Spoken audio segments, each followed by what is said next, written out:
Hi, I'm John Maxwell. When the top companies in the world are looking for trainers, speakers, and coaches, there's one name that stands above the rest, and that's Maxwell Leadership. Our certified team members have gotten proven results for companies all over the globe, and our reputation, I'm proud to say, is second to none. Some of our members have risen to the top of their profession, including the one you're going to meet today. I proudly introduce you to my friend Bob Fabian Zinka. Welcome to the Leadership and Success Podcast with your host, Coach BZ, where we help you lead with purpose and succeed with impact. If you're ready to grow into the kind of leader others want to follow, this podcast is for you. If you're determined to elevate your success and leave a lasting legacy, this podcast is for you. As my mentor, Dr. John C. Maxwell reminds us, everything rises and falls on leadership. Our goal is simple: to inspire you, challenge you, and equip you with insights that can transform the trajectory of your leadership journey. Welcome aboard to another episode of the Leadership and Success Podcast with Coach.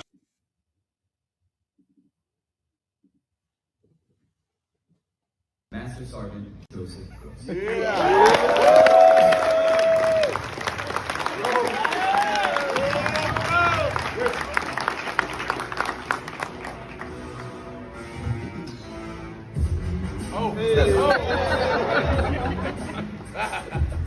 All right, good afternoon, everyone. How's everybody doing?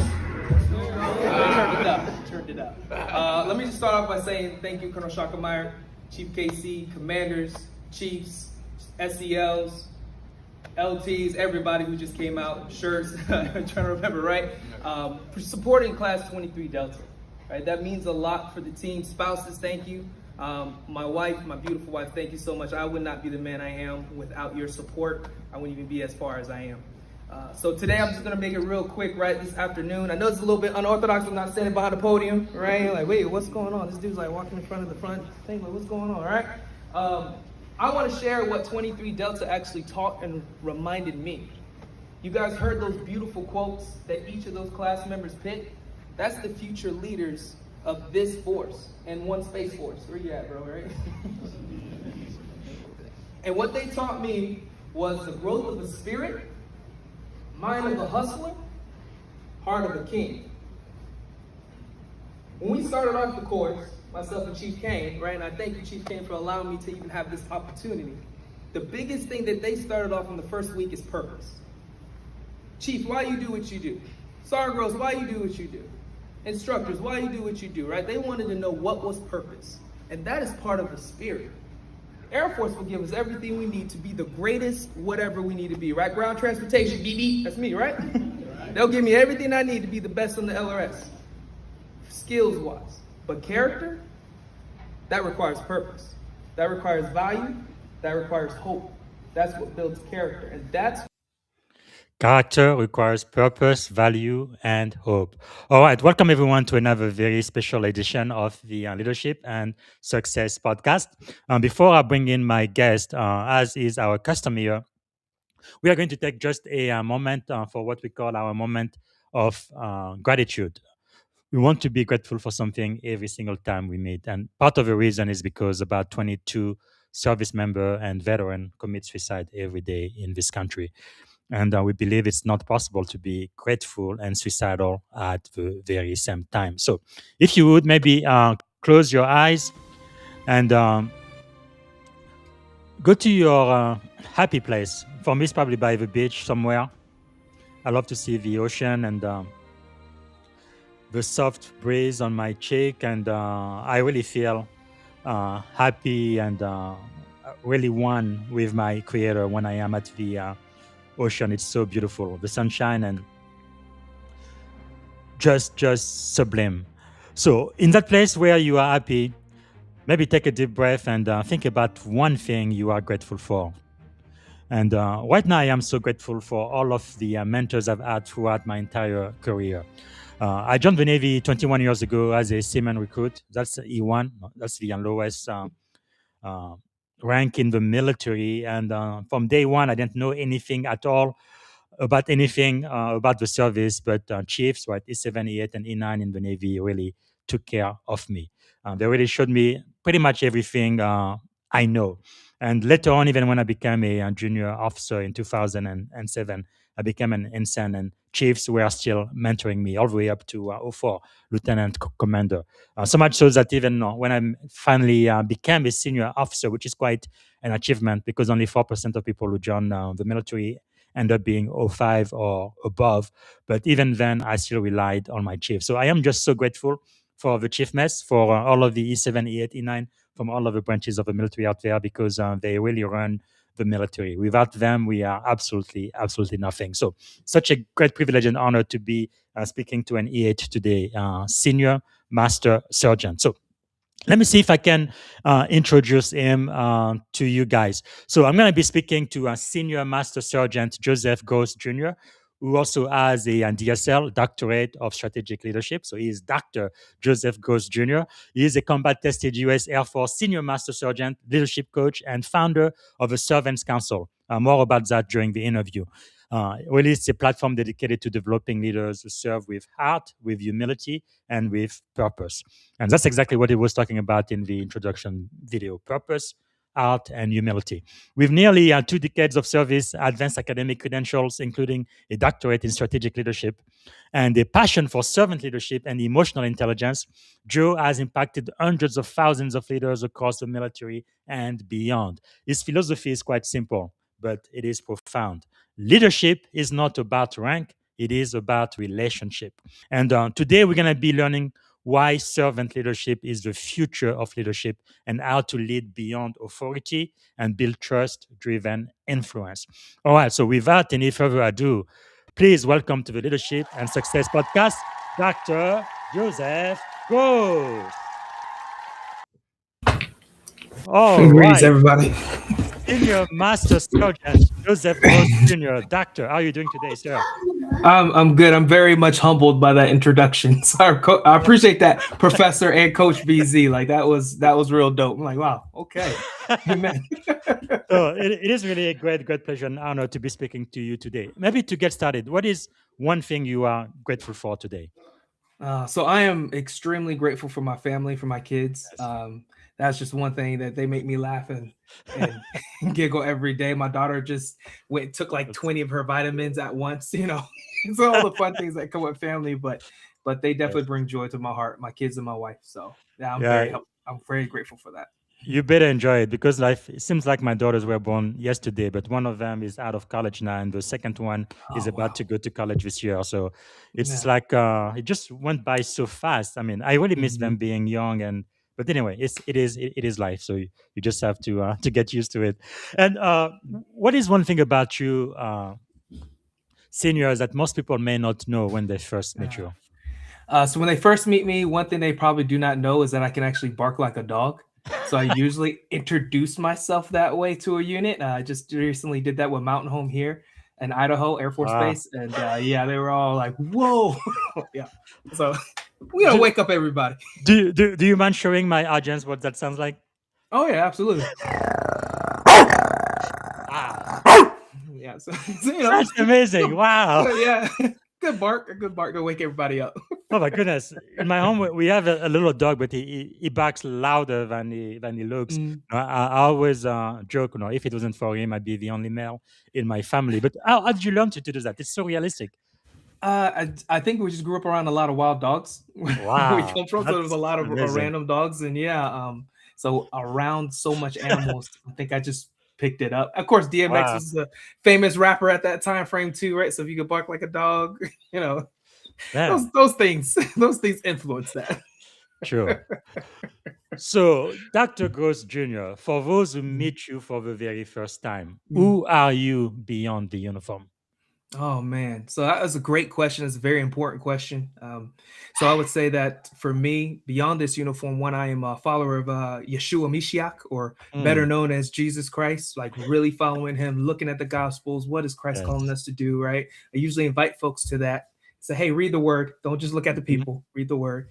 I'm also a father, so I have 3 beautiful little kids. I have Joseph, who's 6, Jayla, who's 4. And Judy, who's 1. I'm also married, right? So I've been married for 8 years with my beautiful wife, Kimberly. We've known each other for about 10 years. So it's just a beautiful, beautiful family. Yes. And then, of course, I am a coach. I'm a mentor. I'm a professor. So I do those things outside of the uniform, just trying to take care of people and Yes. utilize what I believe God has gifted me with, which is teaching. Wow. So I try to utilize that to take care of folks, encourage them on the education route, and because I know how powerful that encouragement can be. So Wow, that is yeah. really powerful. And I know we're going to be talking Mhm. about humility and Mhm. purpose later on. But if you could take us back, let's say Mhm. you were 19 years old, right? Mhm. Um, you led vehicle commander in a combat zone. What did that experience teach you about leadership that no classroom ever could? Oh man. I think that's where everybody wants to know what leadership is, right? Leadership is, can I convince people to die with me on the hill? So Mm, whether that's in business or whether that's in military, can I influence individuals?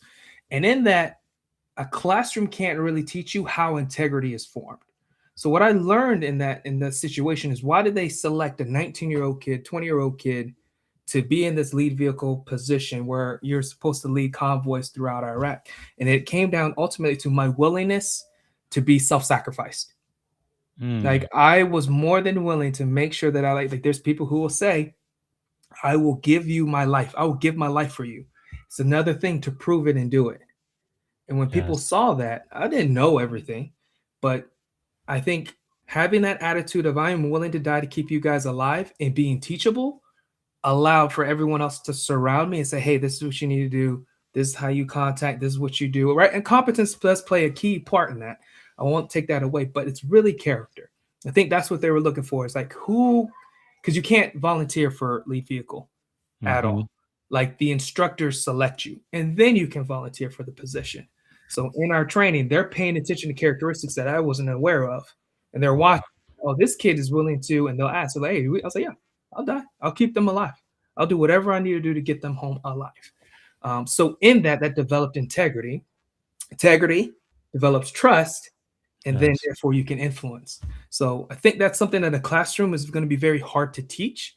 hmm, Those who've experienced combat in any format, whether Navy, Army, Marines, Air Force, yes. is probably ringing with them. Like, oh yeah, like I will follow that individual that will die with me, and that will die for me. Mm. And it develops real relationships from there. So that's what I learned Wow. in that period. Yeah, I know you are spiritual, and the Bible talks about there is no greater love, no, than Mhm. a friend who gives his life.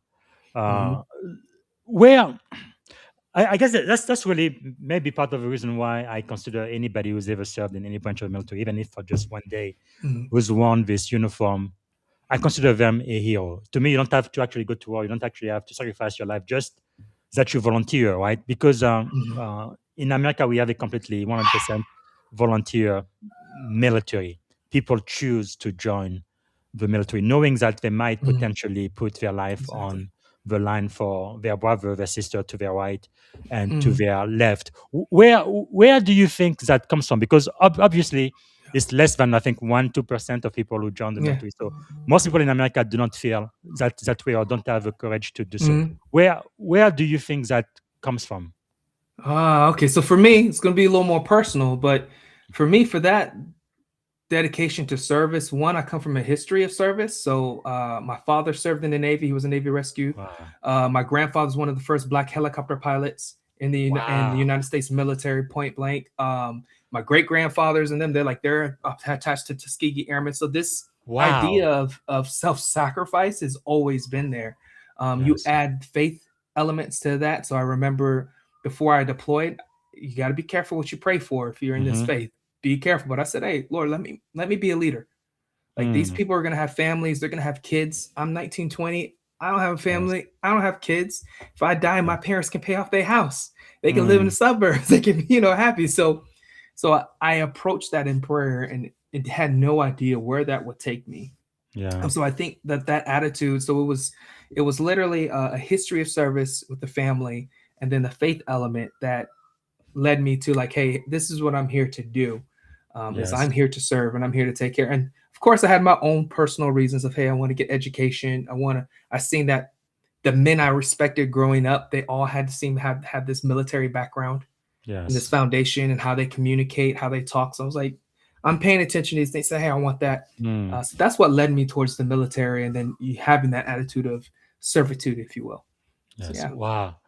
That is really amazing. I mean, it's just giving me chills even now. And I feel like even members of my generation, part of the reason why I served is because of 9/11. I guess we would say Mm, love of God and country. And I feel like our values have been, God, country, and family. And part of the reason why I am in the Navy is because of my mm. family. But military life can be really, really tough. Do you have hope for the next generation? I know, no, you've been in the military more than 20 years now, so probably Mm. gonna be retiring soon. What do you think about the next generation of airmen?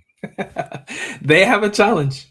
The next generation, not just the next generation of airmen, Marines, sailors, Hmm. guardians, coasties, Yes. soldiers, they all got a challenge in front of them that we didn't have 20 years ago. Hmm. Um, so for them, it's going to be character. Like Yes. that's they're going to be their biggest challenge is how do we do it's the same challenge that we had, but I think more Hmm. so now because of technology, things can be Yeah. viewed relatively quickly. Hmm. You know, information can be sent relatively quickly. You know, we didn't have Facebook or LinkedIn or things like that 20 years Yeah. ago. So Yeah. like I had to wait around for a satellite phone, Hmm. right? Or when I'm not on the road, send an email. Like Yes. technology has changed the game. So they have a challenge of character, of upholding character, of developing character.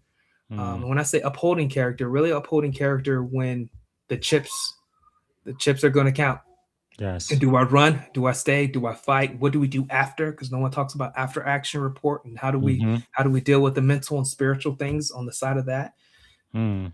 They're gonna have a huge so that's my hope. Any airman that I get in contact with or any Yes. service member that I get in contact with is like, how am I helping them develop that if they're going to stay in this? Mm. Because it's not easy. Like you said, Okay. 1%. It's not easy. So if you had the ear of every junior enlisted and junior officer listening to us Mhm, right now, let's say I give you a couple of mhm. minutes, what would you tell them? As far as advice for them, as far as Hmm. doing this, Yes. so I would tell them for the most part, when it comes to doing this, one, you got to know your purpose, you got to know your why. So one of the first things I ask any officer, young officer, or any young enlisted when they come in my office and they're introducing themselves is, why'd you do this? Because you're Yes. gonna have to remember it. You're Mm. going to have to remember how hard things are going to get. It's going to be very easy uh, for entertainment to take you away from that purpose, and then you find yourself demotivated. So Yes. one, why'd you do this? And then two, who is holding you accountable to continue to move forward? Like who Mm. is your support group? Because you're gonna need both. I don't do 20 years in the game, senior master sergeant, doctorate degree, start on business. Like all those things Mm. sound wonderful, but I have a huge supporting cast. A Yes. huge supporting cast of my family, my wife, my parents, my sister, Mm. brothers and sisters, and wearing the uniform from John Dixon to Cully. Like there's just a whole supporting cast to include Yes. my professors. Like it's a huge supporting cast. So you Mm. can't do this alone. You got to know who your supporting cast is, and you got to know your purpose. And then being able to have the discipline to move forward. And you can get the opportunities from the military. Military is hard, but there Yeah. are some opportunities I would argue that will change the game if you stay focused. So Wow, that is really yeah. powerful. Know Mhm. your why and find your tribe. Wow, so powerful. Mhm. Was there a defining moment for you when you realized that leadership is about people, not necessarily about position? Yes. So I got back from that deployment. I found myself in hot water. Well, let me rephrase before I got myself in hot water with the commander. So there was 10 of us that came back. I was the youngest, so youngest in age and youngest in rank. The commander today, after we get back, tells us to write like all the horrible things that we did, that we saw, Mm. because he wanted to publicize it for the base.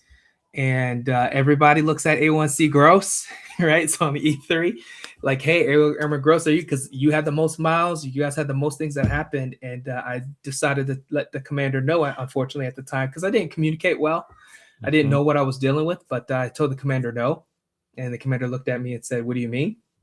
I said, "Until you experience and do what we just did." I'm not saying anything. And everyone pushed Mm, their papers back. So this includes E4s and E5s. yes, They all pushed their paper back like they wouldn't. So it made me realize, oh, you are leadership there. isn't about your position, it's about the Hmm. people. What further made me understand that it is about people was then I found myself in hot water with that commander, get myself in front of a board. Unfortunately, Article 15 is what they're looking at. Kicking me out is what they're Mm, looking at because obviously I put a target on my back. And I yes. had a group of tech sergeants and master sergeants, so E6 and E7s, that put their rank like on the Mm, line for me to stay in the Air Force. So, long story short, I am feeling extremely shameful and guilty because they had to do that to keep me in the Air Force. They're over at the smoke yes. pit, and I go to them to apologize for my behavior. Like, hey, Wow. I'm still trying to work things. And after I apologize, they apologized to me. And they Mm, said, hey, man, we know what happens when we come home, and we should have been there for you. If we would have been ABC, you would have been hot water. We were just yes. weren't as worried about you. So that's when I started realizing, like, hey, leadership has nothing to do with your rank. Like, these are Mm, E6s and E7s. Like, this has to do with people, and yes. like taking care of people and looking after them. And that's when I started realizing, okay, this leadership thing is about taking care of people. It's Wow. clearly about relationships. Man, one thing you said about, your E78 and E9 putting their ranks on the line, I have seen a few commanding officers do that for me. And people like that, I will follow them everywhere they go. If they go to hell, I will go right behind them Mm-hmm. because it really makes you realize that people above all else, and when they really, really, truly mean it, right? Mm-hmm. And I feel like you absolutely did the right thing. I completely understand if you've been through a tough time, a specific, you've had an experience. It's it's not right for you to share that with people who have no idea or no clue Mm-hmm. what it feels like. It's almost like you being a Christian. It's almost as if you're going through water baptism in a way. It's Yeah. it's almost as if Yeah. you've or kind of like if I take a step back for all of us who are in the military now, like when I was in the city, I had to go to boot camp. So every single Mm-hmm. sailor who's ever been a sailor in the U.S. Navy throughout our entire 250 plus years of history, all have gone through boot camp. So I know I have something in common with them, which Mm-hmm. makes me a United States sailor. I'm no longer a civilian. I went through the baptism. I know exactly what it means to be a Yeah. sailor. And Exactly. going into a combat zone, that's a completely different Mm-hmm. experience. So I definitely understand that, but at the same time, you went to what we'll call in the Navy Captain Mass, so you're gonna have to pay the consequences, good or bad, for taking your stand. But I definitely applaud you for taking a moral stand there, and Mm-hmm. um, I think that's one of those things as a soldier, as an airman, as a service member, sometimes you're gonna have to do what you believe is the right thing, and that is fine. But you may still have to pay a price for it. Yes. Worst case scenario, they could have kicked you out of the service Mm-hmm. altogether. But thank God those E78, E9, they really did what they Yeah. were supposed to. They stepped up because of what they saw in you. What is that experience teach you? So that experience taught me the power of reputation, because those Yes. weren't just regular E6s, E7s, and like Mhm. those were the guys. Like, even Yes. to this day, like, I could people were like, hey, I want you to tell me. Like, I don't even want to tell the story because I know that there were even bigger superheroes, is what I argue, Mm. and I Wow. had them there at that base. So their reputation mattered, right? And it wasn't just based on Yes. competence; it was also their character. So it was something that Mm. I wanted to emulate. And I said, hey, if I must stay and wear this uniform, I'm going to emulate that. What does Wow. that look like? How do I develop that? That's what I learned in that situation, because I was like, nobody, you can't just do it Yes. just because your position. Even as an Yes. E9, like, there's a difference between E9 and Chief for the Air Force. Anybody who's Yes. been in the Air Force, they already know what I'm talking about. So where's your character at? Yes. That Yes. matters. That matters a lot at the Wow. table. Wow. So you have studied and lived servant leadership. What Mhm. does it really mean in practice? So servant leadership in practice really means, can I turn off what the books would call psychological egoism? Hmm. Psychological egoism is saying that we have a natural state of self-interest. Everybody Yes. does, right? That's the debate, but everybody has that natural state of, hey, what's what's best for me? What am I going to get out of it? Mm-hmm. Servant leadership flips that upside down and says, what's best interest for you? Mm.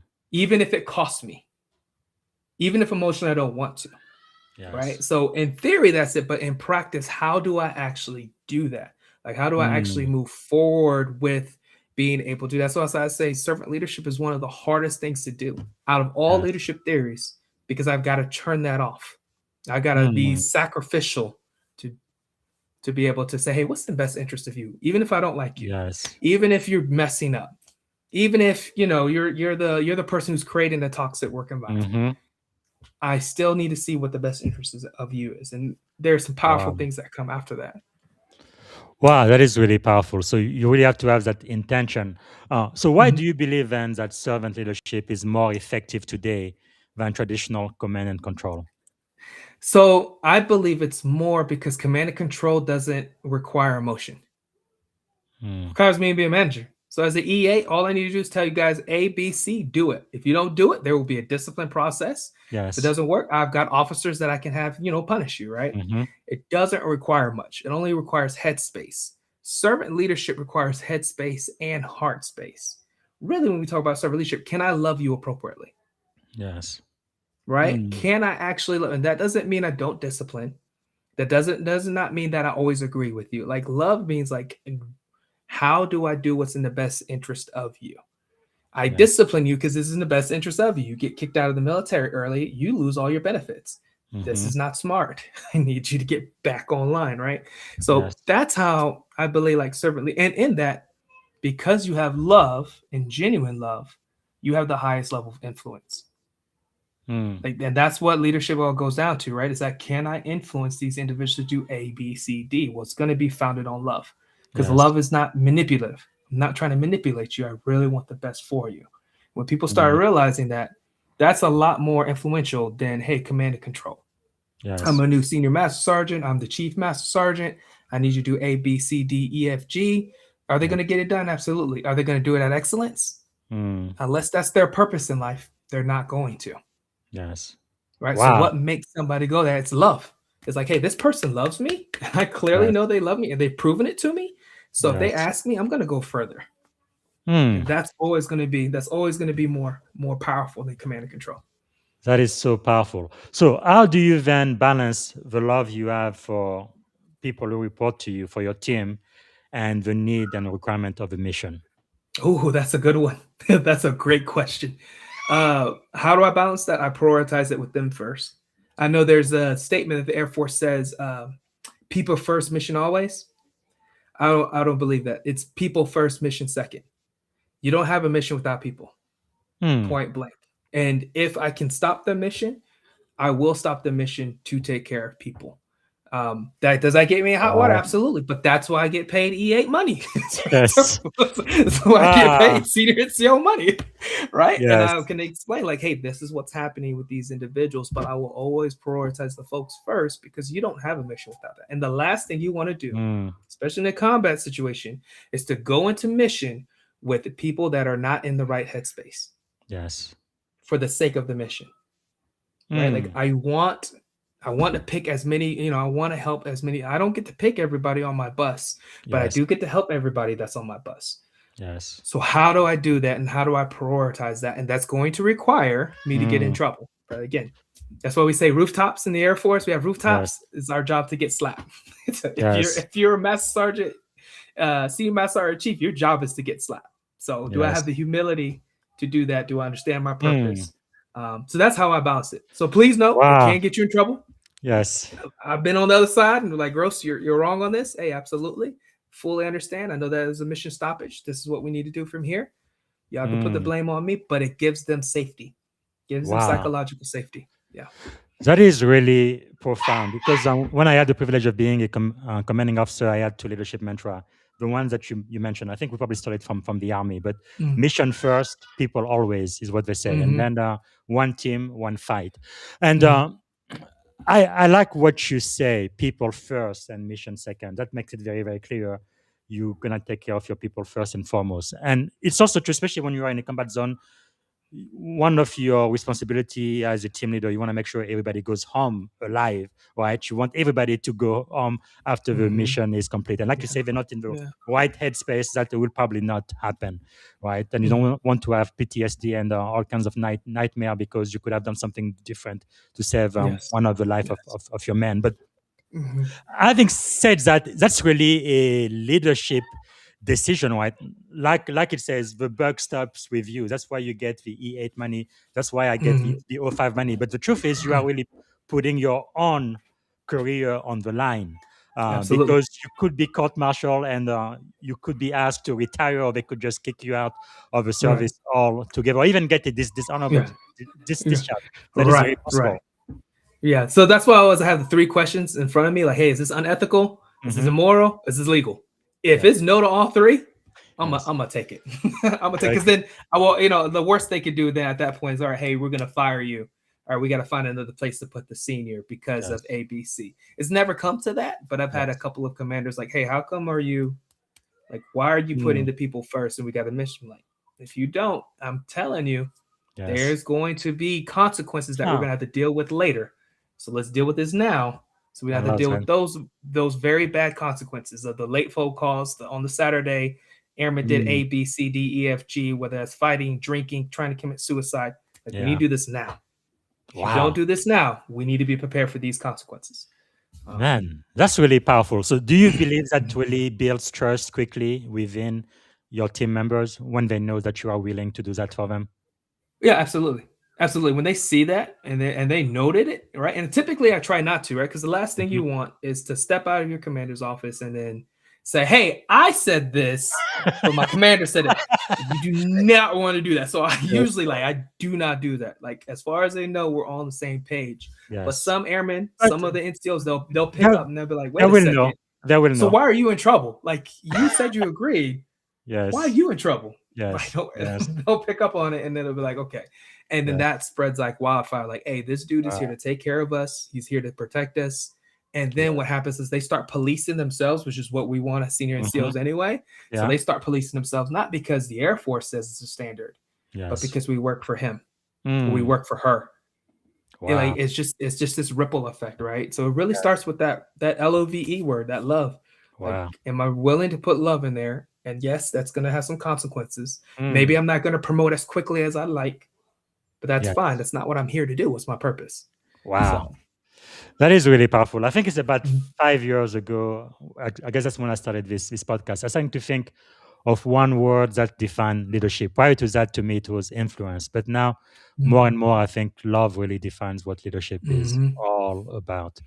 That is quite mhm. amazing. Okay, I guess this is going to be a myth busting session. So, what about this one? Throughout my entire career, many of my mentors have told me it gets lonely at the top. They think of leadership like a pyramid. It's very pointed at very top, very few Mhm, people, and at the bottom is the best, where you have a lot of people. And usually, as you climb up the chain of command or the corporate ladder, you are pretty lonely up there. I don't mhm. believe you agree. You've said that leadership No, isn't lonely. So, how no. should leader rethink the narrative? How do you see it? So leadership, right? I don't know if anybody watches documentaries on like going up mountains, like climbing up mountains. Mhm. I love watching those because I want to see the resilience. But nobody climbs that mountain by themselves. Mm. Like, it gets smaller and smaller and smaller, right, as the air gets thinner and thinner, but you're not by yourself. So when Yes. I think back to, and I don't know how it is for necessarily for the corporate world, but for military world, you're not by, like, if you're lonely, it's because of two things. One, you're practicing psychological egoism, or two, because you wanted to be, Yes. right? Like, you were willing to step on individuals to get there. But in Mhm. my experience of always climbing, when I was an airman leadership instructor, I had an amazing team. I had an Mm. amazing commandant. When I was development advisor for Kadena, for Okinawa, for the entire Pacific, I had an Yes. amazing team. Like, when I was the shirt, when I when I was the SCL for over in California, Mhm. amazing team. I am not by myself. Like, Mm. I'm not, even now, even though I came to this new base, I'm not. I have Senior Hawk, I have my LT, I have Yes. an entire team that I can go and lean on. So Mm. yeah, it gets thinner when you get up there. The air Yes. gets real thin, but you're not by yourself. So it's really a choice. It's like, hey, am I Am I looking around to see who is around me? And if I am by myself for whatever reason in that corporate side, am I willing to pull people with me? Am I willing to Wow. pull people with me to go? So then that way, because again, no one climbs Mount Everest by yourself. That's insane. So to Yes. go up the leadership ladder by yourself, that's insane. Mm. You're asking for something bad to happen, whether your character breaks, Yes. or your health falls apart, whatever that might be. Wow. As human beings, we're communal. I'm an introvert by nature. I still want a community. So, Yes. Yes. so that's something I always think about. Say, yeah, no, leadership is not. It's not Hmm. lonely on top. You're just choosing to be. That is really powerful and insightful. Now, what about the weight of command? You said you served as the SEL, which is Senior Enlisted Leader. And Mm-hmm. I got the chance, I was the executive officer, but I got a chance to be commanding officer. At the very, very top, I was in charge of the entire Mm-hmm. unit, their mission, and the people. Yeah. And I feel like there is a weight, a real weight to command. I mean, it is not easy. It's a huge, huge responsibility. Because anything Mm-hmm. happened to your people, 2 o'clock, it's a Saturday, or they go drinking or whatever happened to them, ultimately you are responsible for that. So Yes. how do you deal with the weight of command? I share it. Hmm. That's what I did. So for California, and the team would probably tell you if they're even watching, some of the folks that are watching, like one of the first things I did is I always line out my expectations. And then from there, I would have NCO and senior NCO meetings once a month. And then I shared that I empowered them. I said, hey guys, this Hmm. is what I'm responsible for. But when it comes to morale and discipline, this is what I need from you. I would Yes. share that weight. So even if we have those problems that come up, I'm not just by myself there at 2 o'clock in the morning. My teammates are there, right? My Hmm. Sergeant Lunas are there. My Sergeant Hobbs are there. Like my other NCOs are right there with me. We're sharing that weight. Yes. So that's how I did on the enlisted side. On the officer side, sheesh, like man, that pressure on y'all. So Yes. my job is also to check in on my officers because that is no joke. Like until for my folks that are enlisted, until you like hit that E7, E8 rank and start working with the officers on your Hmm. side, you have no idea the level of pressure that is Yeah. on them. So me doing my job very well and taking care of people makes his Hmm. job or her job a lot Yes. easier. A lot easier. Absolutely. So I Wow. don't know you can do that on the officer side, but on the Yes. enlisted side, I empower. Like you guys need you guys to run Wow. and gun. Powerful. There is somebody with your last name here. Are you related? Janago says Oh legal, yeah, moral, and yeah, ethical. that's my sister. Yeah, that's my little sister there. All right, man. You guys are a serving family. Thank you. Thank you. Thank Mhm. you. And we have our first question from the live audience. Please let us know, those watching, where you are coming from, what city, what state, and if outside of the US, which country. And also, if you have a question, let us know. And Senior Master uh, Sergeant is going to be answering live. And also, let us know what you are grateful for. Okay. Daniel Young is a very active member of my tribe. He says, okay, Dr. Groce, your hustler leadership is all about heart and relationship. From your experience, what system have to be in place so servant leadership relationships don't crack under pressure? Oh, that's a good question. Oh man, that's good. That's a really good one. So I would say the system starts with expectations. So I'll give an example. As SEL over in California, the first thing I did because the commander's trying to pick who's going to be their senior enlisted leader, Mm-hmm. I told him what my leadership philosophy is and what Yes. my expectation and standards are. So that way the commander can say yay or nay. If he said Mm-hmm. no, like I don't really like that, then that tells me this system isn't going to work. Now I need to figure out what his system is. Yes. In military, I would argue that servant leadership would work, even for those folks that may be toxic in some format, because they're going to see Mm-hmm. the level of influence you have. On the Yes. corporate side, we're talking about return on investment. We're talking about money. Servant leadership may cost you money. Mm. So if that system is not in place for it, then what level of position do you have to influence to change that system? And if you don't have that, are you willing to stay in that company for X Mm-hmm. amount of time until you get to that position to change? Is it worth it? What's your purpose? If not, then you need to roll. So Yes. that was a really great question. Like, hey, what's the system? So for the military, I always make it very clear to Yes. any commander, anybody that says, hey, Groce, we want you to lead. Like, here's my expectations. Here's servant leadership. This is what I'm going to do. This is what I mean Mm. by love. This is how we're going to move. Humble, understanding, selflessness. How do I help you with your trauma? Love you through it. Get Yes. to a level of excellence and recuperation. Like, this is what I'm here to do. So Mm. you have me on your team. This is what I'm going to do. And does that fit the system? Typically, again, military. Even if I go to Marines, even if I go to the Yes. the Hail Dogs, right? Talk to them about that. They'd be like, listen, first of all, you're very energetic, and then two, yeah, Yes. we hear you. So if it works with the Marines, it can work with anything. So that's my That's right. argument. That's right.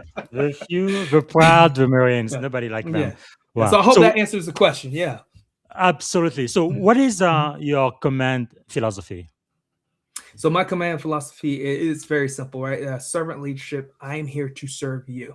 I'm here to love Mm. you, and then I explain what love is, right? And in that, of hey, your best interest, disciplining you when we need to discipline. Let's have Yes. fun, but these expectations needs to be met. So that's my leadership philosophy.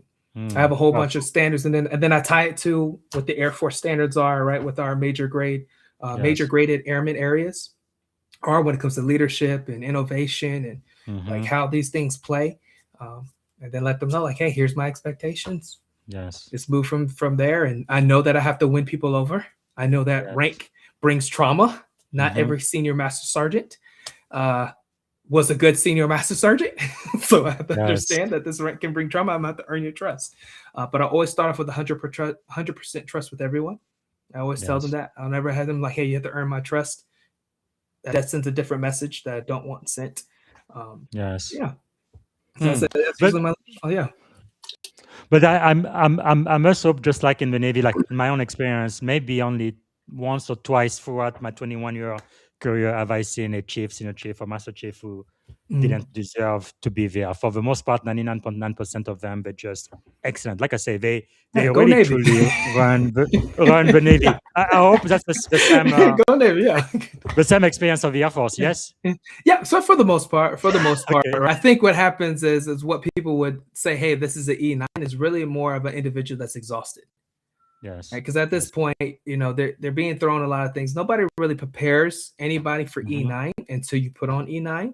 Yes. So you may have an idea of it, and then you find out this is the other thing, and then you have to study Mhm. more. You have to be more people centric than maybe you were used to. Yeah. Those things can wear you out, and anybody who's in pain or anybody who's exhausted, it's not going to be pleasant to be around. Well, Right. maybe So they this is should why it's just. very yeah. Right. Well, they should have years by now. Maybe they should just Mm. retire. But Mhm. yeah, because as a commanding officer, I couldn't stand anybody, including my department head, mistreating my sailors. Absolutely not. Mm. Because no, I always remember, because I came in as an E1. So what would Seaman Zinga think about this unit, right? Yeah. How would I treat Seaman Zinga? Because I think it really makes a big difference how you treat your Mhm. junior enlisted. Absolutely. And what can you share some of your expectation for your airmen? Yeah, absolutely. So usually, again, our major graded areas is like leadership, followership, right? When it comes to teamwork and innovation. Mhm. So a lot of things on leadership is one followership. Like, hey, don't say Yes, you're a leader until you're a follower. When I that's say right. follower, what's the expectations that are placed in front of you? Leadership Mm, is relationship. So I need you to develop relationships, even including people you don't like. Like one of my pet peeves is favoritism. Don't play that. yes. Sexual harassment. Don't play that. Like these are Mm, the things I don't because it hurts relationship. Like it wow. hurts relationships, and then if it hurts relationships, it's going to hurt mission. So when Yes. I tell them leadership, I'm like, how are you building healthy relationships? How much do you know Hmm. about emotional intelligence? How Yes. are you communicating? Or do you have an open door policy? I have an open door Hmm. policy. Are you having those communications? So that's really what I'm Yes. big. Innovation, make the job easier. That's what I tell them. So find a way Mm, to make the job easier. As it's safe, right? If it's not unethical, immoral, or illegal, let's try it. yes. Let's try it. If anybody gets in trouble, I get in trouble. That's how this Very works. good. Right. All right. So we have another question from the Mm. audience. This is from Chris Johnson. His name didn't come Oh. up, but Chris Johnson says, Sup, Joe, greeting from Alaska. How do you handle the NCOs who think they want to be a master sergeant but still have work to do as a tech sergeant? Uh, Bitter, bad attitude, not owning their own things, not Yeah. enforcing standards, so on and so on. That's a great question for a senior Okay. master chief doctor. How do you Yeah. answer Yeah. that? So great question. So how do I handle NCOs who want to be master sergeants but they're not ready? It Yes. starts with mentoring, and when I say deep mentoring, really coaching. Because here's where now mentorship is like, hey, I'm advising you based upon where I've been. Hmm. Coaching is like I'm trying to have you self-resolve. So if an Yes. individual, if I've been mentoring them, and it's not catching that they're very bitter. It's not catching that they're not very competent in the job and they do want to still do what they want to do. Then I'll flip it to coaching. And then I'll ask coaching questions, open-ended questions to make them critically think about what a master sergeant does. So I'll say, hey, what do you think a master sergeant does? Like, tell me what it is. What do you think would happen if that master sergeant wasn't as competent or they're always bitter? What would that impact be? So how do you think you've been mirroring that same behavior? Yes. Wow. Right. So I'll be coaching and mentoring at the same time. So then that would, but there's got to be some form of trust in coaching. It's one of the hardest things about coaching, as you know, Coach BZ, right? Is like, hey, developing trust relatively quickly. So then that way they'll start peeling the layers back. How do you do that? How do you develop trust quickly, especially when you are in a team with where the stakes are very high, which in the military it's almost always the case. How do you do that? So I do that by just being face value. I call it face value. You've got to be present. So I can't get stuck behind it. That's one of the things that for E7s and above, we can easily get stuck behind that computer. Yeah. There's plenty of taskers. Your goal is to clear that email traffic. You've got to have FaceTime. And that's one of the things I encourage even commanders, like, hey, have FaceTime because that's at least a line of trust. And as you have FaceTime and you have those just, random conversations with troops and they start getting more comfortable with you, even those folks that are maybe lacking in their ability, but they want to be that next master sergeant. Yes. Hey, like I need to coach and mentor you in this. And there should be some form of line of trust there to where you'll listen. Now, will everybody listen? Absolutely not. And if those folks don't listen, they're not teachable. If they're not teachable, you've got to be honest with them and say, hey, man, I don't know if this is necessarily for you until you come to a reason for yourself that you want to be teachable, so, and that goes back to their purpose and their why. Yeah, I was going to say it goes back to the why that you mentioned earlier. And so you mentioned mentorship. I think mentorship is really a master key for success. Now, when I became an IP officer in 2007, it was such a small community. We were pretty much forced to be mentored. So they would get, anybody with maybe 03, 04, 05 to mentor the 01 and the 02s. So whether you like it or not, you were assigned a mentor. Do you believe kind of in a forced mentorship structured program, or do you think it needs to happen organically and naturally? The mentee needs to find their own mentors. What's your thought on that? I would lean more to a forced one while the mentee looks for one, right? Because sometimes we just don't know we need one, right? So if I'm a 01 or 02, especially if I was enlisted prior, and then I come in and be an officer, and you're like, I got it. I know the structure. Yes. I get it, but you really need that mentorship. So I would say forced. I would be leaning more towards forced, just because the individuals that are at higher rank know what that real level of responsibility is. Yes. Right. And what that development is, especially in the officer world. I'm not too sure in the Navy, but I'm pretty sure Navy and Air Force mirror one another. Yes. So when you're 01, 02, that's going to make or break you. Like those two ranks are going to make or break you. So if you don't have a mentor that's telling you, hey, are you going to this school? Are you doing this? Are you switching over to these roles and doing this to make sure you diversifying your experience? So that way we can place you in a position where you can be a major and soon someday a lieutenant colonel and a colonel. Yes. You're just looking at captain, and that by that time frame it's almost too late, right? Yes. So I'd say forced mentorship. And that's something that Air Force, depending on what base, they do really well. Other bases, they don't do that so well. So that's why I probably lean more towards that. That's powerful. Because of that experience I had when I was in 01, when I became a commanding officer in 05, I developed a buddy system. Every time we had a brand new sailor in my unit, then they would get a buddy for at least six months, plus or minus their pay grade. So if they're in 4, they're going to get an E5 or an E4 or an E3. But somebody to be with them for the next 6 months, tell them, hey, this is the plan of the month. Hey, this is where we go. This is where we PT. This is where we eat. And so that they know exactly, they get adjusted to this new commander. I think that's quite important. Okay, we are already running out of time. I'm going to be talking to you for hours and hours. We have about 12 minutes left. I think I want to talk about your URSLA framework for sure. So can you break down your URSLA framework for us? Yes. How can leaders apply it starting tomorrow? All right, so hustler framework.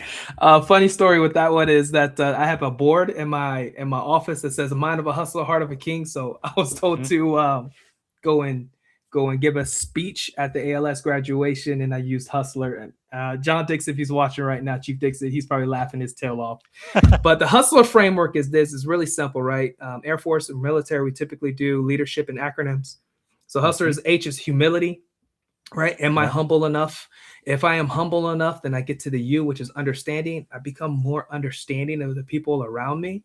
As I understand them, I create this connection that makes me want to be selfless, right? That's where the heart and love come from, because now I start seeing us more commonalities and differences.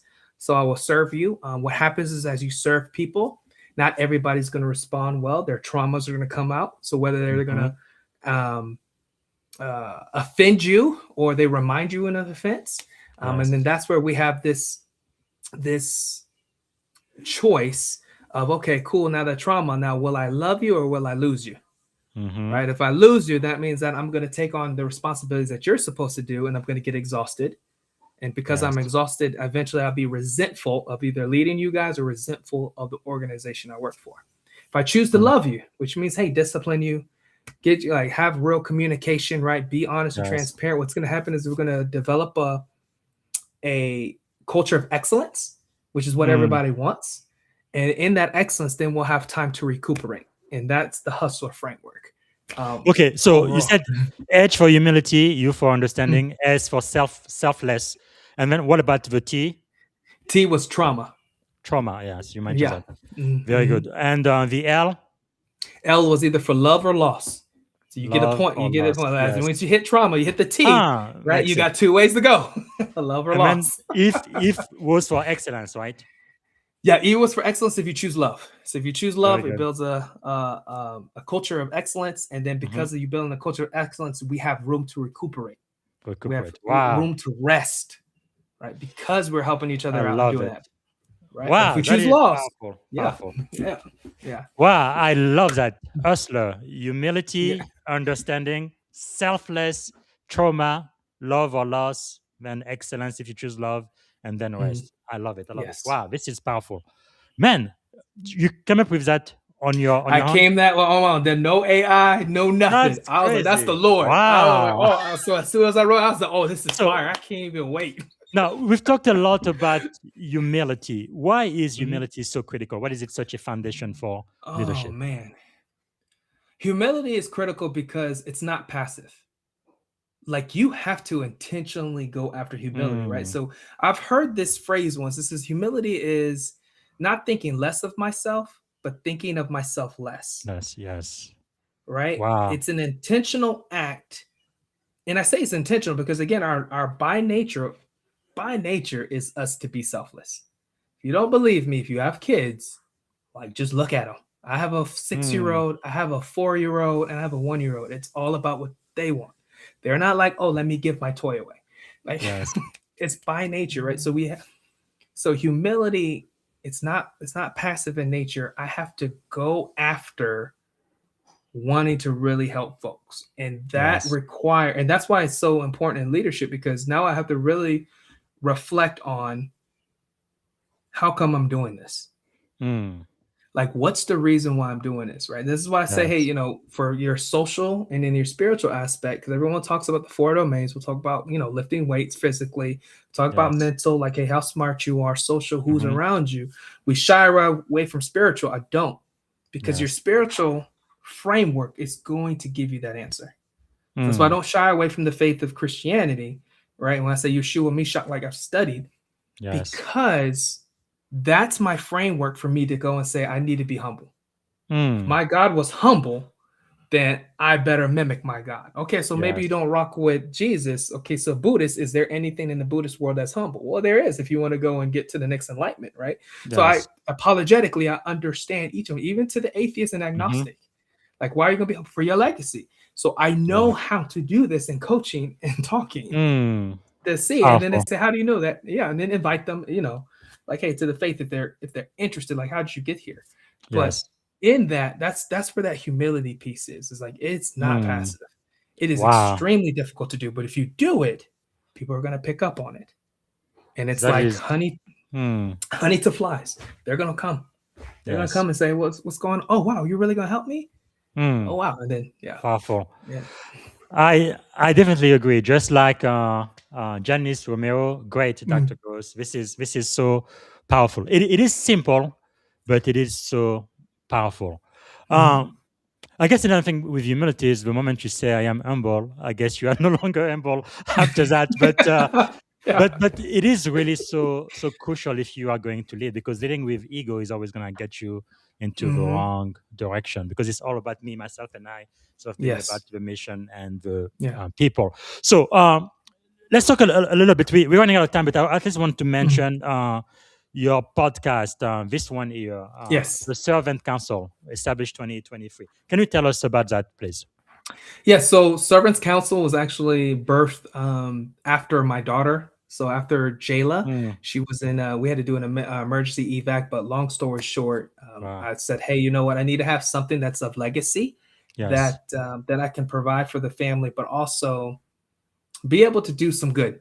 Right? Yes. You got a lot of people. So Servants Council is ultimately based on servant leadership, and the whole goal is, again, how do I make sure that the people I'm around or the people that are engaging myself or Mm, anybody that's a part of that company yes.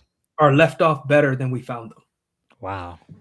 Like that's the ultimate goal of that. So that's why it's called the Servants Council. Um, Yes. I'm pretty sure you're of the same faith, so you're probably very familiar with the scripture and Revelations of the 26 elders that give their Hmm. crown. Yeah. So Yeah. that's the that's the thing. It's like, hey, our the crown is serving.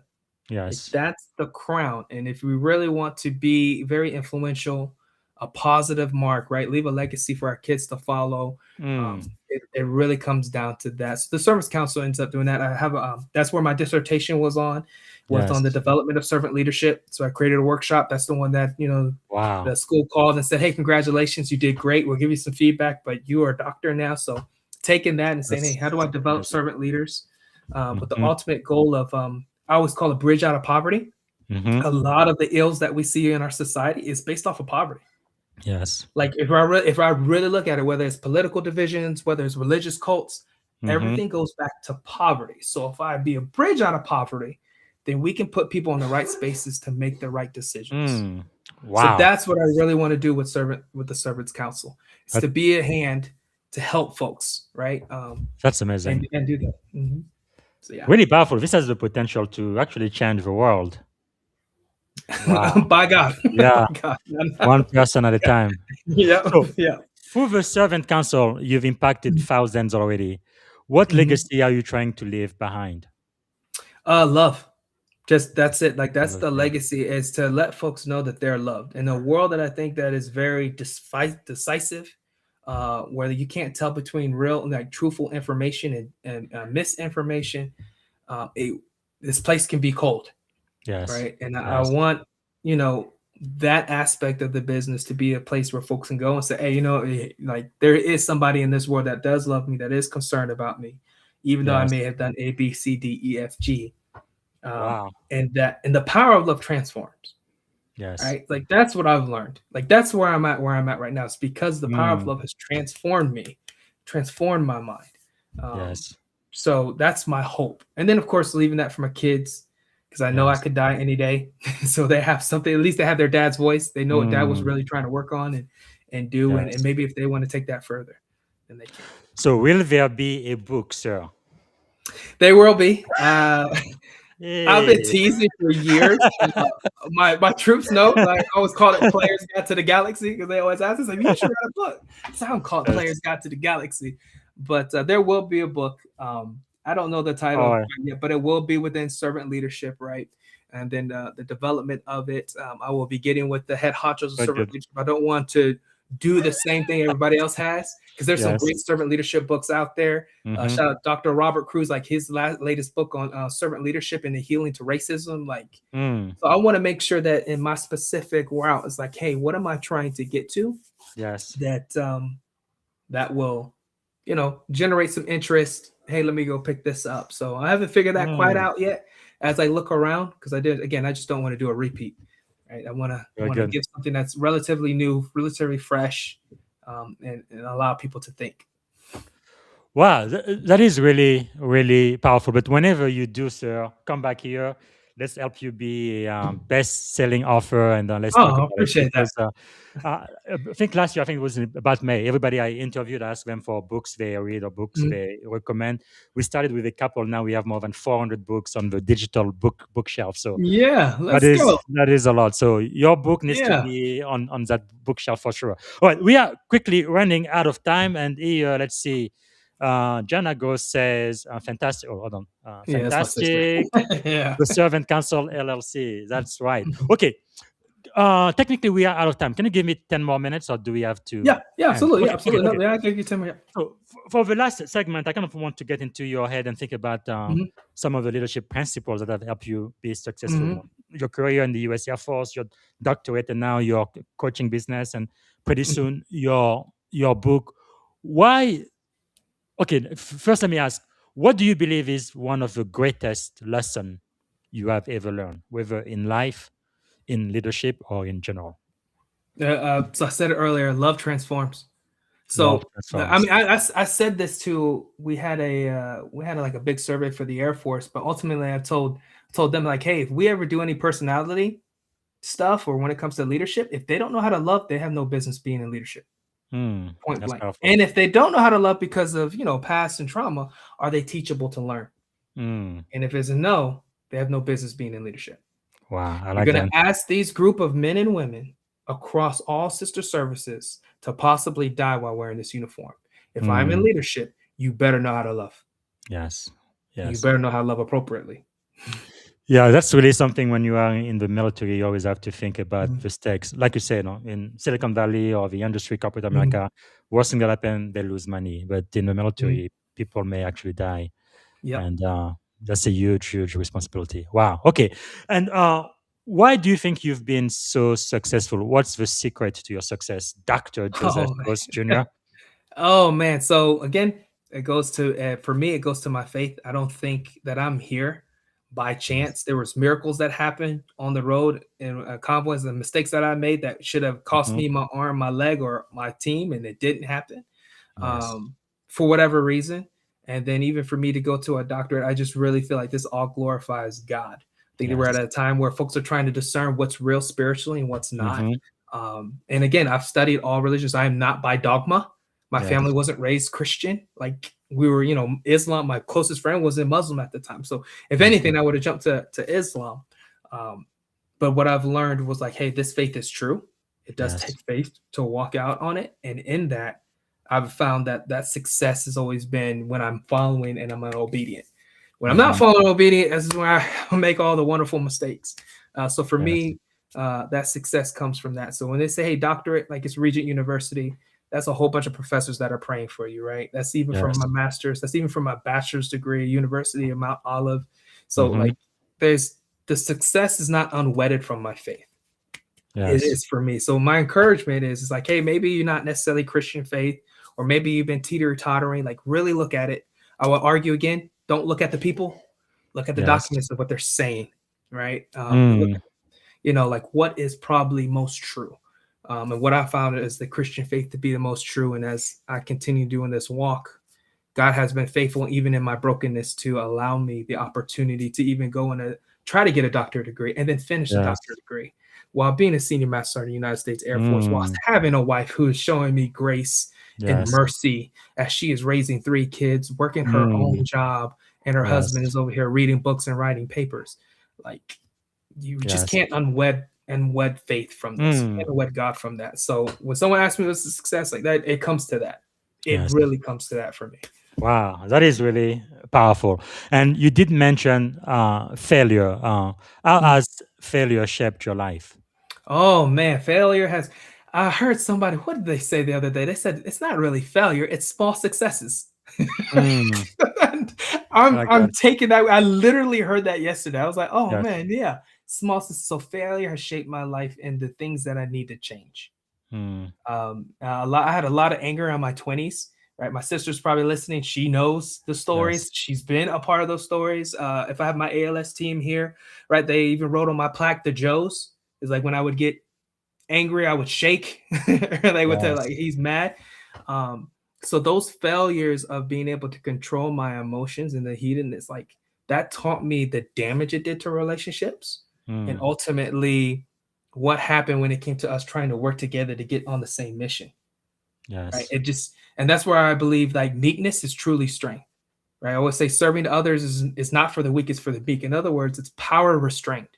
Mm. I restrain my power, I restrain my anger because love tells me that this relationship's important, even if I think it's not. Yes. Right. And Wow. so that's the powerful lesson that I've learned. And of course, anger management, this is like years of work. This does not happen Mm-hmm. overnight. This is one of the things that God let me try to work out on, work out. Yes. Right. Then just take it away. But that's one Mm. of the things I say, a failure or the little success taught me. Yes. That's a good way to look at it. So, what's the leadership failure, if you're willing to share, that shaped who you are today? Oh man, so there's a lot of leadership failures, but the one that comes to mind was when I was teaching in airman leadership school, and what I felt like betrayed by one of my instructors. She comes in to apologize for that betrayal, and Mm. I just cuss her out in the office. And she leaves crying, and I didn't realize that there was a whole bunch of chiefs outside of my office. So I open the door, and the chiefs are like, I was like, "Hey, chiefs, how you all doing?" Like I just go straight face, and they were like, "Yo, something is wrong." And then I remember my Yeah. commandant sitting me down and like, "Hey, man, like, dude, you've got to work on this." Like, Mm. and I'm going, and shout out to Jeffrey Stoner. All right, he's a retired chief, but he was like, "I'm still gonna push you. Like, I don't care that you're going to change behavior because we're on the same mission. You say you care about people. This needs to change." So in Mm. that opportunity, that's where I went to anger management, try to figure out what's to use emotions and Yes. how do I deal with this? How do I communicate this better? And it led me to the road to where we're at right here, where I'm like, okay, Ah. like meekness is truly just withholding because I have a real understanding of what love is and how to move forward with that. So yeah. That is really powerful, and I've seen in my own experience, it's mostly men, although some women may have similar problem too, where we kind of have trouble dealing with our emotion. That's why I also believe a lot of men in the Navy right now, they have PTSD, but they have no idea. They haven't been diagnosed. Mm-hmm. They never say, "I need help." They just Mm-hmm. pretend to be alpha male and all strong, Yes. invincible warrior, which is a bunch of nonsense. But Mm-hmm. what would you say to young officers or enlisted who are listening right now, who tend to have, I guess it's really a facade. They pretend to be Yes. tougher than they really are when they really need to be dealing with some serious emotion and do some work. What would you tell them? I'll be encouragement. Like, go get help. I'll give you a prime example, right? We just talked about failure and anger. So I didn't get help until like later on in my career. I finally go to mental health. We do some of the work, we peel back the onions. And I found out that one of my triggering points is when I'm not listened to. When I Hmm. feel like I'm not listening to, this is when my ALS team would say, "Oh, he's getting the Joes because I'm getting Yes. angry." Well, that came back from my first mission, doing convoys, lead vehicle commander. I see what I know is a bomb that can kill us. I Hmm. call it up and they don't listen to me. They say, "Hey, he's brand new. Hmm. He's green behind his ears." So we go through, there's a contracting team right behind us, and boom, and they're dead. Wow. And I did not know that I had equated to every time someone doesn't listen to me to that event. So Hmm. then I would overflow in anger, right? I would see red. Yes. I didn't know that. Right? If Wow. I didn't get therapy, I wouldn't know that. So now when my wife doesn't listen to me, who's seeing red? Hmm. Like this stuff plays out in your personal life. And you think personal life doesn't Yes. affect your work, it does. So my encouragement for Hmm. anybody out there, get the help, get therapy, Yes. Yes. get therapy. Be Wow. honest, be transparent, unravel those layers so then you can understand and say, okay, now that I'm not listening to today, Yes. I know where that thought system is coming from, and I have some Hmm. coping strategies to deal with that. Right? That's Wow. my encouragement. That is really, really powerful. Thank you so much for sharing Mhm, that. Because I think another thing too, when I joined the Navy 21 years ago, it's much, much different now, so much better. But back then, mhm, I remember sometimes too, mhm, if you say you're seeing a mhm. psychiatrist or whatever, Yep. you're gonna lose your security clearance. Therefore, you're gonna lose your job, and they're gonna Yep. kick you out of the service. But now it is definitely imperative, and the Navy will help you. We're not Mhm, gonna kick you out if everybody needs help. So things have changed, but mhm. it really takes leadership to also model that. Right? We are not invincible. Yes. We are human beings, Yes. and sometimes everybody needs help. Wow. And if that only saves one person who's listening right now, Yeah. I think that's absolutely worth it. Thank you so much for sharing. Wow. Absolutely. That is really powerful. But talking about leading with love, which includes discipline as well. So how do you hold people accountable while still leading with empathy? So a lot of folks will think that empathy means that I agree with your behavior. Mm-hmm. Empathy doesn't mean that, right? Empathy is, again, it's not a natural behavior, it's a learned behavior. Empathy means that I'll sit with the emotion, but I don't agree with the behavior. So for example, if someone gets mad and they fight outside the gate, outside the base, I can have empathy with your anger and still hold you accountable for your action. That's how we do it. But what people think is because I have empathy for you, I also agree with your action. Yes. I don't have to agree with your action, but I will empathize with you. So I know what it's like to be angry. I know what it's like to be lonely. I know what it's like to, we all have those emotions. So it's really just allowing ourselves to be transparent and connecting with that emotion, with that member. When you do that, discipline typically is a lot better. Yes. It's a lot easier to have that discipline situation with them because you're connecting with them emotionally, right? You're like, hey, I get it, but we've got to handle this. And what are you going to do in the future? So you don't feel this feeling anymore. Not because the Air Force told you to, because you don't want to feel this anymore, right? So yes, I think becoming a father definitely changed me, and I think children know when you discipline them if it comes out of love or anger. They can tell the difference. Wow, powerful. Okay, let me ask you. Okay, if you could choose 3 people to have dinner with, they could be alive, dead, or even fictitious character. Who would you choose and why? 3 people. Okay. Well, obviously Yeshua. That's number 1. Yeah. Okay. Yep, he's gonna be number 1. Number 2 is Nelson Mandela. I have so many questions for him. 23 years in prison. Yeah, I think And 27 was it? Yeah. Was 27? Yeah. I have Incredible. so many questions. So many questions. Yes. Who would be my third person? Who would be my third person that I would have lunch with or dinner with? So Yeshua, Nelson Mandela. I mean, I know it's going to sound redundant, but like Martin Luther King or Gandhi, one of those two would be thrown in there, just because, one, I mean, obviously they're all servant leaders, and then 2, the impact that they had, right? Yes. So I think it'd be wisdom that I would be wanting to get from that. But definitely the top 2 was Jesus. Like Nelson Mandela, I'm still studying him because I'm just, to me, the level of meekness, that you must have, right? Desmond Tutu, that would be my third person. Yes. My third person would be Desmond Tutu. Incredible. All right, since you haven't written your book yet, you did mention this book by Robert Cruz, Servant Leadership, A Remedy for Racism in America. Why should we read this book? Because I think, one, we have different, or maybe that word racism has different definitions, right? So one, it gets at that, and then 2, how do we reconcile? Like in America, we got to do this reconciliation thing. So what does reconciliation look like? And I will say that for some books, when it comes to racism, we look at one ethnic group and we don't do a mirror. This book makes you do a mirror, right? So shout out to Dr. Robert Cruz on that, because, man, like, he makes us do a mirror. I'm like, oh man, yeah, that's true. If I walk into a hole and just nothing but white church, I'm like, right? Why am I doing that? Servant leadership. We need to build this bridge. So amazing book by him. Highly encouraged. But I've always been concerned about this. I came to the US, I was 17 years old. I am a Christian, but I was in the Deep South, Tuscaloosa, Alabama, and definitely they have white churches and black churches, right? And I'm like, you are Christian. You say you love the same God. You serve the same God. Why do you have separation based on race? That doesn't make any sense to me.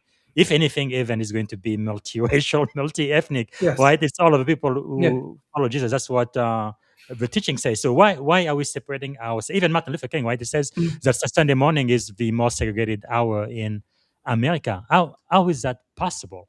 Because we have an enemy. We have a spiritual enemy. So in a Christian faith, you have a spiritual enemy. The last thing he wants is Jesus' prayer, which is Jesus' prayer was unity. Yes. So are we willing to bear with one another, is what Paul calls it, And Mm. in bearing one another, we love one another. How do we love one another? Through servant leadership. And that's what Yes. Dr. Robert Cruz really gets into, is like, how do I do this? How Mm. do I bear with one another in doing this and really love one another? Because if Yes. we do that, then it's going to be an attractive faith. That's powerful. It's going to be a very attractive faith. Like, hey, why do you guys do this? Right? You will find, like the word tells us, Acts tells you will have favor with everyone. Even if they don't believe, you will still Yes. have favor with them because Yes. they see it. So we have an enemy. We have an active enemy who Powerful. utilizes trauma, who utilizes sin, and the unwillingness to reconcile to keep the church separated as much as possible. Man, really treating everybody with respect and dignity, Mhm. regardless of race, gender, or Mhm. religion, or whatever. Wow, that is powerful. Okay, is there maybe like a song, a book, or a movie that would be your life's theme or anthem? Oh, man. So a movie would be, it's very old. It's I'ma Get You Sucker. It's Marlon Wayne's their first movie. that's Okay. that's what me and my father used to watch a lot. It's just really goofy satire. I don't know if there's necessarily a book that's my life. I would encourage those folks that Okay. if they're looking for a good, yeah, you probably Yeah, I seen found it. Yeah. 1988. I'm gonna get you, Yes. sucker. Yeah. Okay. I'm gonna Okay. get you. I watched that That's- movie a million times with my father, and that's just it. Just yeah, that was a very influential movie for me as a kid. Very good. But Okay, no, let me ask you: yeah. is there a leadership lesson in that movie? So there is a leadership lesson. I usually actually use it for conflict management. I actually use one of the videos for conflict management on there between the mother, the son, who's Jack, and then his widowed brother, his brother's widow, when they're trying Yeah. to do a conflict scene and they don't know what's required. So Jack has a need, his mom has a need, and then we don't know what's required in the scene, so they argue Yes. with each other, and then Jack just breaks away from his family. So there's a couple of leadership lessons that you can pull from that, but it's just a funny movie Wow. that like I That's watched. Yep, amazing. that's it right there. That's amazing. Wow. Yeah. Cool. Yeah, I think I was Lieutenant JG when my commander taught me how to watch movie to look for leadership lesson. Mhm. This is great. Okay, I need to land this plan. I've already taken too much of your time, but No, let me it's ask fine, you yeah. this: if you had one and only one day to live, senior, what would you have Mhm. liked your final contribution to be? Oh man, final contribution would be the first thing I think of is family. I just need to know my wife. Like, I need to let my wife know I love her dearly. That Yes. woman has changed my life for the better. Mm, Even though we may think sometimes it doesn't, but she yes. has changed my life for the better. I want to make sure that I left something for the kids Mm, that they can look back to. So if there's a book at that point, it's a book for them. It's yes. not necessarily a book but it's a book for those three, just to let them know, like, hey, their dad loves them, and that this is where this is how you walk the challenges they're going to have in front of them. Yes. So yeah, it would be spent with family. That Wow. last Powerful. one will be all family, and then of course folks will come absolutely, but Yes. my main focus was, hey, wife, I loved you, and thank you for dealing with me, showing Yes. me grace, and us growing together. And it sucks that I got to go.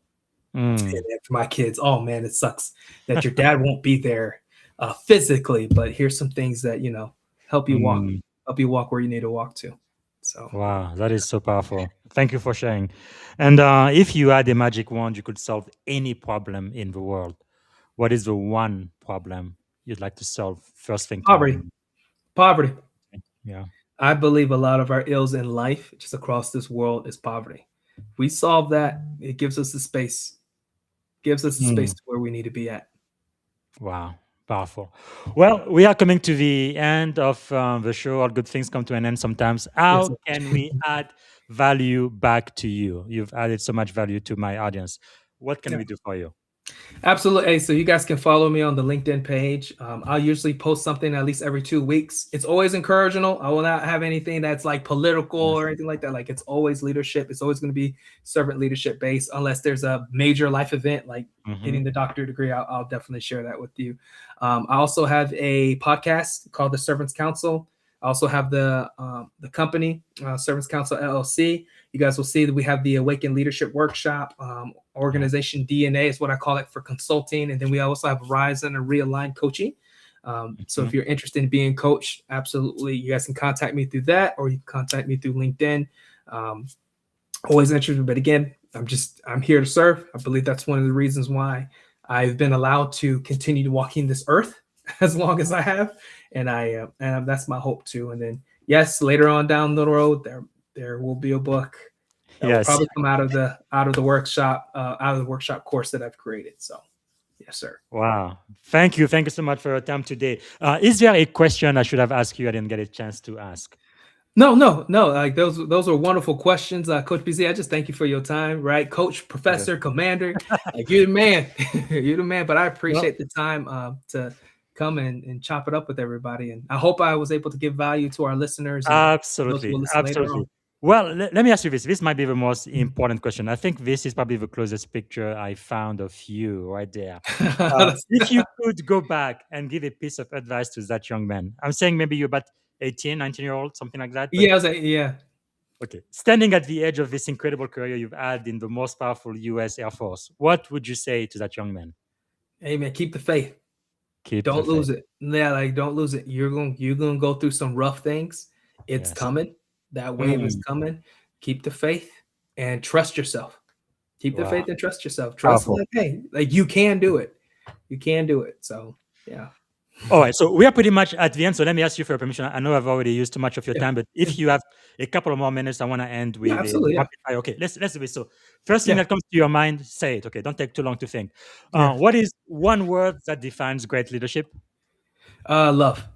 Okay, morning routine or practice that keeps you grounded. Prayer. Okay, Prayer and music. Yeah. a book or a quote that changed your life. Leadership Challenge by Okay. Poses and Kozner. You said prayer or music. What is your favorite song? Oh man, you can't ask that question. Okay, That's one too of many them. songs. That's too many The songs, man. first one that comes to mind. Oh my goodness. Yeshua by Maverick City. Okay, I love. Like love that one. if I need Yeah. to like really Okay. ground myself. Okay, I love that one. Who inspires you most today? Who inspires me most today? Actually, my Mhm. dad. Wow, My dad does. I think he doesn't know that, but he does. that's fantastic. Well, if you're listening, that's Yeah. good to know. What is a leadership habit you refuse to compromise on? You will not compromise no matter Reading. what. Reading. Okay. Not reading. What is a question every leader should ask themselves frequently? How are you loving people? Hmm. And most Okay. importantly, how are you loving people closest to you? Wow. It's easy to Powerful. put that persona at work. Yes. It's not easy to do that at home. Hmm. Yeah, you remind me of my new meaning of success. First, has your meaning of success changed from this time here to Oh today? yes. Oh What- yes. That guy wanted to be a rapper. He wanted to be a millionaire, have a whole bunch of land. That So what- dude was like, I'm about to hustle. I'm gonna go get this Yes. business degree. Oh yeah, that's way different. Now What does success mean to you today? it just impact on people. Wow, that's powerful. Just Because you impact on reminded people. me, my mentor taught me that success is really having the people closest to you respect you the most. That's Mhm. your wife, your children, people who really, really know you. Yeah. And if they can respect you more than everybody else out there, regardless of what Mm. you've achieved or accomplished, you are a successful person. Yes, absolutely. Wow. So, what did you want to be when you were a kid? When I was a kid, I wanted to be a superhero. That's all the Well- Marvel comic books I had. I Well, wanted to be a superhero. You are a senior master surgeon in the US Air Force, so you're a superhero to me. So, Yeah, three appreciate that. adjectives describing you as a child. 3 adjectives. Oh man, energy, Mhm. joyful, athletic. Like it What was a- very yeah. What about as an adult? As an adult, I would imagine right. This is trying to be like okay, just wise, open, and I want to say vulnerable. I want to say transparent as much as possible. Yeah. Yeah, I think that's true. Okay, we're gonna end with this because I want to end with something positive. What is something you are feeling optimistic about these days? Oh man, I'm feeling very optimistic about the future. What that looks like for my family, whether that's inside the uniform or outside the uniform. I'm looking really forward to it. It's going to be stressful, Yes. but I'm looking really forward to just that time Wow. with family. Man. Thank you for your service, and I'm gonna end Yeah. with this. this is the very last question. What is one word that represents our shared experience on this podcast today? I would say wisdom. Wisdom. Like there was a lot of wisdom. Like you were dropping wisdom, Coach BZ. I appreciate that. I said, oh man, my Thank man you. did this. So yeah, so it makes Well, it jive well. It doesn't even feel like an hour and whatever. That's Just true. We spent almost 90 minutes. I didn't mean to, yeah. but thank you so much for giving us that wisdom today. And I am almost always so grateful. Thanks again, Yeah. Senior Master Yeah, no, Surgeon, Dr. Professor Joseph Groce Jr. Thank you, sir. Yeah. Really And thank you. appreciate it. All right. Yeah, thank Bye you. for now. All right, guys, this is one for the book. Again, it doesn't have this book published yet, but when it does, we definitely want the senior master surgeon to come back on the podcast. And he's really taught us about a lot of things. But I think the number one thing I've learned today is leadership is love.